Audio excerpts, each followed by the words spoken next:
Welcome to common man media. Kakinada జిల్లా ప్రతిపాడు నియోజకవర్గం BJP పార్టీలో అసంతృప్తి సెగలు బొగ్గుమన్నాయి. కాకినాడ బీజేపీ జిల్లా అధ్యక్షుడు చిలుకూరు రామ్ కుమార్ ఒంటెద్ద పోకడ అవలంబిస్తున్నారని ప్రతిపాడు నియోజకవర్గ బీజేపీ పార్టీ శ్రేణులు ఆరోపించారు. పూర్వం నుంచి బీజేపీ పార్టీ జెండా మోసి పార్టీ బలోపేతానికి కృషి చేసిన వారికి మొండి చేయి చూపిస్తున్నారని, నిన్నగాక మొన్న పార్టీలోకి వచ్చిన వారికి జిల్లా పదవి కట్టబెట్టడంపై జిల్లా అధ్యక్షుడు చిలుకూరి రామ్ కుమార్పై తిరుగుబాటు చేస్తున్నారు.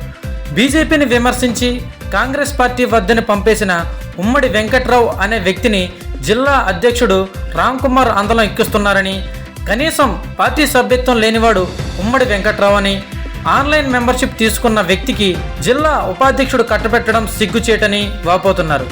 పార్టీ నియమ నిబంధనలు పాటించని జిల్లా అధ్యక్షుడు చిలుకూరి రామ్ కుమార్ పందా మార్చుకోవాలని, అర్హులైన నిజమైన కార్యకర్తలను గుర్తించాలని డిమాండ్ చేశారు. ఈ సమావేశంలో